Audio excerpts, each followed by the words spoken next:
তো আমরা কিয়ামত নিয়ে আলোচনা করছিলাম। আমরা বলছিলাম যে কিয়ামতের 4টি বড় লক্ষণ রয়েছে, যেগুলো হচ্ছে দাজ্জালের আবির্ভাব, ঈসা আলাইহিস সালামের আগমন, তারপর হচ্ছে পশ্চিম দিক থেকে সূর্য উদয় হবে, একদম উল্টো ঘটনা ঘটবে, আর হচ্ছে ইয়াজুজ মাজুজ তাদের আবার আগমন বা আবির্ভাব ঘটবে।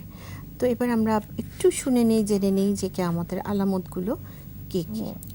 আসলে কিয়ামতের আলামতগুলো বিভিন্নভাবে কোরআনে এসেছে, আল্লাহ তাআলা জানিয়ে দিয়েছেন এবং রাসূল সাল্লাল্লাহু আলাইহি সাল্লাম তার জীবনীতেও অনেক কিছু বলেছেন। সামগ্রিকভাবে আমার যেটা মনে হয় যে আসলে পৃথিবী যখন সৃষ্টি হয়েছে তার মানে পৃথিবী একদিন ধ্বংস হবে, এবং এর ভিতরে যেই জিনিসগুলো আমরা এখন দেখতে পাচ্ছি যে পৃথিবী যেভাবে চলার কথা তার ভারসাম্য কিন্তু নষ্ট হয়ে যাচ্ছে, তাই না? যেমন আমাদের টেম্পারেচারটা বেড়ে যাচ্ছে, যখন আমরা সবসময় কথা বলি তারপরে যেখানে মরুভূমি সেখানে মরুভূমিই থাকার কথা, কিন্তু সেখানে এখন গাছ হচ্ছে, তাই না? এবং এগুলো আসলে গাছ হচ্ছে, আমরা বলতে পারি মরুভূমিতে গাছ হচ্ছে, খুবই আনন্দের বিষয়। আসলে আনন্দের বিষয় না, কারণ আল্লাহ তাআলা এইভাবে পৃথিবী সারভাইভ করার জন্য রাখেন নাই। পৃথিবীতে যে পরিমাণ ব্যালেন্স নষ্ট হয়ে যাচ্ছে, এবং আমি কিছুদিন আগেই দেখলাম যেখানে ওই যে অনেক বরফ থাকে, সেই বরফগুলো গলে যাচ্ছে, মানে আমাদের যেই পৃথিবীর যে অঞ্চলে অনেক বেশি শীত থাকার কথা, বরফ থাকার কথা, সেই বরফগুলো গলে যাচ্ছে। এবং খুবই ইন্টারেস্টিংলি ওইখানে যে সমস্ত শৈবাল মানে বেঁচে থাকার কথা না, ওরা সারভাইভ করে, সেখানে ফুল ফুটছে একদম। এবং এগুলো শুনলে মনে হবে কি সুন্দর, পৃথিবী আরও মনে হয় মানে সবুজ থেকে সবুজতর হচ্ছে, তার মানে আরও সারভাইভ করবে। কিন্তু এগুলো আসলে আমাদের আল্লাহ তাআলা পৃথিবীটাকে যেভাবে ভারসাম্যপূর্ণ করে তৈরি করেছেন, সেই ভারসাম্যের ব্যত্যয় ঘটছে, এগুলাই কিন্তু বৈজ্ঞানিকরা বলছে। মানে বৈজ্ঞানিকরা এখন বলছেন যে এই যে মানে তাপমাত্রা বেড়ে যাওয়া, এবং আরও বলছেন যে আমাদের যে সূর্যের আলোটা, এটা কিন্তু কোরআন শরীফেও আসছে যে কিয়ামতের আগে আগে সূর্যের আলো কিন্তু একটা হলো পশ্চিমে, মানে এটা তো মেজর সাইন যে পশ্চিম দিকে উঠবে, কিন্তু সূর্যের আলোর যে তীব্রতা বা ইন্টেন্সিটি যেটা, সেটা কিন্তু আস্তে আস্তে কমে আসতেছে। এটা কিন্তু এখন বৈজ্ঞানিকরা বলছেন। বৈজ্ঞানিকরাও কিন্তু আসলে জানেন যে পৃথিবী শেষ হবে, কিন্তু ঠিক কোন টাইম এটা কিন্তু আসলে তারাও জানেন না, এবং আল্লাহ তাআলা কিন্তু এটা উল্লেখ করেন নাই। হ্যাঁ, উল্লেখ করেন নাই, এটাও আমাদের জন্য ব্লেসিংস আমি মনে করি। কারণ আসলে আমরা সবসময় যে বলা হচ্ছে যে মুমিন, সে সবসময় মনে করে কিয়ামত অতি নিকটে, আমাকে একদিন আল্লাহর সামনে জবাবদিহি করতে হবে, আমার বিচার হবে, আমি অ্যাকাউন্টেবল, কাজে আমি কোনো খারাপ কাজ করতে পারবো না। কিন্তু যারা আসলে এই বিশ্বাসটা যাদের ভিতরে নাই, তারা যে কোনো সময় যে কোনো খারাপ কাজ করতে পারবে, নিজের নফসের যে নিয়ন্ত্রণ সেটা তারা করবে না, যা খুশি তাই করবে। আমার এটা ভালো লাগে, এবং আমরা তো এখনকার যুগে দেখি যে মানুষ বলে এটা আমার ভালো লাগে তাই আমি করি।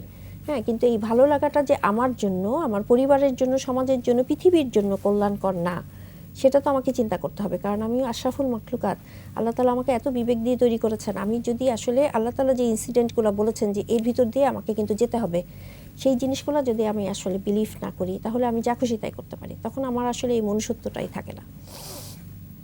আচ্ছা, এভাবেই আমি মনে করি যে আসলে এইভাবেই আসলে পৃথিবী। এবং আমরা এখন কি দেখছি, আমরা দেখছি না মানুষ হলো মানবিক যে মূল্যবোধ, যেটা ভ্যালুস, সেটা চলে যাচ্ছে মানুষের ভিতর থেকে। এবং মানুষ খারাপ কাজ, একটা সময় ছিল যে এটা খারাপ, এটা আইডেন্টিফাই, আমি করে ফেলছি, আমি একটু অনুতপ্ত, কিন্তু দেখা যত কিয়ামত নিকটে হবে আমি আর অনুতপ্ত হব না, আমি মনে করব যা করেছি সেটাই ঠিক করেছি, একেই আমার এভাবেই জবাব দেওয়া দরকার ছিল, এভাবেই মেরে ফেলা দরকার ছিল, সেটাই আমি করব। তাই সেই এই যে মানে এই যে আমরা যে আসলে ডিরেইলড হয়ে যাচ্ছি, আল্লাহ বিমুখ হয়ে যাচ্ছি, বা নিয়ম নীতি থেকে আমরা দূরে সরে যাচ্ছি, এবং এটাকে আমরা এস্টাবলিশ করছি যে এটা সঠিক, তাহলে কি আমি আল্লাহ তাআলা বলছেন তুমি যত পাপই করো, তুমি যদি তওবা চাও, রিপেন্টেন্ট হও, আমি তওবা কবুল করে নেব। কিন্তু কিয়ামতের আগে এরকম হবে, মানুষ কিন্তু তওবামুখী হবে না, তওবা থেকে সরে আসবে, সে মনে করবে আমি যা করেছি সেটাই ঠিক করেছি। এগুলো কিয়ামতের একটা আলামত। এবং আরও জিনিস যেরকম আছে যে আমরা খুব যেটা কম গুরুত্বপূর্ণ সেটাকে বেশি গুরুত্ব দিব, আর যেটা বেশি গুরুত্বপূর্ণ সেটাকে গুরুত্ব দিব না। যেমন আমরা হলো বলি যে মিথ্যা কথা বলা, চুরি করা, মাপে কম দেওয়া, এগুলো কিন্তু অনেক গুরুত্বপূর্ণ, কবিরা গুনাহ। হ্যাঁ, কবিরা গুনাহ। এই জিনিসগুলোকে আমরা বলি একটু কম দিলে কোনো সমস্যা নাই, একটু মিথ্যা কথা বললে কোনো সমস্যা নাই, এই যে আমরা বলে নিজেকে জাস্টিফাই করে ফেলছি, মানে এটা কিন্তু আসলে পৃথিবী ধ্বংসের দিকেই যাচ্ছে। এবং আমরা আমাদের ধ্বংসটাকে ডেকে নিয়ে আসছি। একদম। আর এই যে পৃথিবী যে ধ্বংসের দিকে যাচ্ছে, আর যদি কুরআনুল কারীম বা হাদিসের দিকে লক্ষ্য করি, তাহলে কিন্তু এটিও বলা আছে যে এক সময় জিবরাইল আলাইহিস সালামকে বলা হবে যে তুমি হায়া তুলে নাও, মানে লাজ লজ্জা এটি তুলে নাও, এবং মায়া মহব্বত, এগুলো কিন্তু লক্ষণ কিন্তু চারিদিকেই দেখা যাচ্ছে। আর কিয়ামত সম্পর্কে যেটি একটি কথা মনে পড়ে গেল, সেটি হচ্ছে যে আমরা যে ইসরাফিল আলাইহিস সালামের যে শিঙার আওয়াজের কথা বললাম, যে এখানে দুটো ভাগের কথাও উল্লেখ আছে, যে প্রথমবার যখন একটা ওয়ার্নিং যখন এটি দেওয়া হবে, তখন আসলে যেটি ঘটবে সেটি আমরা যেমন বর্ণনা পেলাম যে সব কিছু মাটি বের করে দেবে এবং মাটি ফেটে চৌচির হয়ে যাবে। তখন কিন্তু এই যে মহাবিশ্বের যে আমাদের যে গ্রহ নক্ষত্র সব কিন্তু ছিটকে পড়বে, এবং সব কিছু মানে যেটাকে বলে তারা খসে পড়া আমরা অনেক সময় বলি, সেটি বাস্তবে এখন সমর্থন করে যে এরকম তারকা এটা হয়ে যাবে। তারপরে পাহাড় পর্বত দিয়ে যেমন একটা ব্যালেন্স তৈরি করা হয়েছে, এগুলোকে স্তম্ভের মতো রাখা হয়েছে, সবগুলো পশমের মতো উঠতে শুরু করে দেবে, এবং মানে ধুলোর মতো, কোনো তুলার মতো এত হালকা মনে হবে। তা কি আসলে তো ভয়ানক একটি বিষয়। আর তারপরে হচ্ছে সমস্ত ওই সময়টাতে যদি কোনো জীবিত প্রাণী থাকে, মানুষ সহ সব জীবজন্তু তখন কিন্তু মৃত্যুবরণ করবে। এটি হচ্ছে প্রথমবার যখন হচ্ছে, তখন পৃথিবী ধ্বংস হয়ে গেল। এরপরে দ্বিতীয় যখন ফুৎকারটা দেওয়া হবে, সাথে সাথে পৃথিবীর সৃষ্টি থেকে কিয়ামত পর্যন্ত যত সৃষ্ট জীব আছে, যত যা কিছু আল্লাহ সুবহানাহু ওয়া তাআলা তৈরি করে পাঠিয়েছিলেন, সৃষ্টি করেছিলেন, সবগুলো আবার জীবিত হয়ে উঠে দাঁড়াবে। যেহেতু দুটি ধাপ, প্রথম ধাপে মৃত্যু, সম্পূর্ণ মৃত্যুবরণ করা, এবং দ্বিতীয় ধাপে আবার উঠে দণ্ডায়মান হওয়া। আসলে আমাদের এমনি শুনলে মনে হয় যে কি করে সম্ভব, কিন্তু আমাদের চারিপাশে যদি ছোট ছোট ঘটনা দেখি, তাহলেই আমরা বুঝবো যে আসলে সবই সম্ভব আল্লাহ সুবহানাহু ওয়া তাআলার। একটা ঘূর্ণিঝড়, ছোট্ট একটি ঘূর্ণিঝড়, যেটি একটি ভূমিকম্প, একটি জলোচ্ছ্বাস, একটি শব্দ, কি ভয়ানক পরিণতির দিকে আমাদেরকে ছোট ছোট ভাবে নিয়ে যায়। তাহলে কিয়ামত সংগঠন হওয়া যে অত্যন্ত সহজ আল্লাহ সুবহানাহু ওয়া তাআলার পক্ষে, এবং যেটি ঘটবে এটিতে বোঝাই যাচ্ছে। তো আমরা বিজ্ঞান নিয়ে কি আরেকটু আলোচনা করব, যে কিয়ামত বিজ্ঞান কি বলছে, আমরা একটু টাচ করেছি। আসলে আল্লাহ সুবহানাহু ওয়া তাআলা আমাদের যে পবিত্র গ্রন্থে উনি যেভাবে বাণীগুলো দিয়েছেন, সেগুলো কোনোটাই এখন আসলে সাংঘর্ষিক না বিজ্ঞানের সাথে।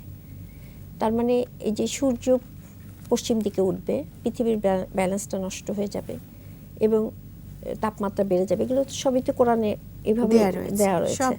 হ্যাঁ, এবং পাহাড়গুলো প্রমাণ হচ্ছে, এখন আস্তে আস্তে প্রমাণ হচ্ছে। কিন্তু এটা আসলে 1400-1500 বছর আগে কিন্তু আল্লাহ তাআলা বাণী হিসেবে মানে ওহী নাজিল করেছেন যে এইভাবে ছোট্ট একটি কিছুদিন আগে, আমি এটি হয়তো আরও আগেই এটা আবিষ্কার হয়েছে, কিন্তু আমার চোখে আগেও পড়েছিল, আবার পড়লো। সেটি হচ্ছে যে এই যে তুষার কণার যে ক্রিস্টালাইনগুলো, এত প্রত্যেকটা আলাদা আলাদা করে বিজ্ঞানীরা দেখছেন যে অসম্ভব সুন্দরভাবে সেগুলো মানে সিমেট্রি রয়েছে, যেটা কিনা আল্লাহ সুবহানাহু ওয়া তাআলা কিন্তু বলে দিয়েছেন যে তিনি প্রতিটা জিনিসের মধ্যে সিমেট্রি রেখেছেন, প্রতিটি জিনিস একটি আরেকটি সৃষ্টি একেবারে। তারপরে আরেকটি যেমন চোখে পড়েছে, যে আমরা যে বলি যে প্রতিটি গাছপালা এরা জীবিত, জীবন রয়েছে। কিছুদিন আগে কিন্তু দেখা গিয়েছে যে কোষগুলো থেকে ওরা যে শ্বাস প্রশ্বাস নেওয়া হচ্ছে, এটিও কিন্তু আবিষ্কার হয়েছে রিসেন্ট একটি, যতটুকু মনে পড়ে, একটি জাপানিজ মানে এখন সবই গবেষণা হচ্ছে, এবং যারা রিসার্চ বেড়ে গেছে বা ফিজিক্স, তারা কেউই আসলে ডিনায়াল মোডে নাই যে পৃথিবী ধ্বংস হবে না, কিন্তু তারা এক্সাক্ট টাইমটা বলতে পারছে না।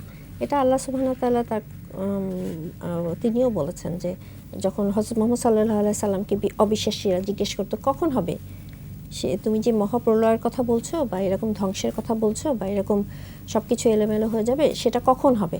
তখন উনি বলছে এই জ্ঞান আল্লাহ তাআলা আমাকে দেন নাই, এটা সম্পূর্ণই আল্লাহ তাআলার জ্ঞান এবং উনিই জানেন। এবং ইন্টারেস্টিং হচ্ছে, যদি এই জ্ঞান থাকতো তাহলে আমরা কেউ কিছু কি আর করার উৎসাহ পেতাম, আর ভালো কাজ করার উৎসাহ হয়তো পেতাম না, মন্দ কাজও, মানে জীবনই তো স্থবির হয়ে যেত, কিছু জ্ঞান তো স্থবির আল্লাহ হয়ে তাআলা যেত। দেবেন না। দেবেন না, হ্যাঁ। যেমন আমার মৃত্যু কখন আসবে সেটিও সেটা যদি আমি জানি জানতাম না, তাহলেও তো সেটাই। জীবন অন্যরকম ইভেন আমার হয়ে ভবিষ্যৎ যেত। কিভাবে চলবে সেটাও আমি জানি না। জি।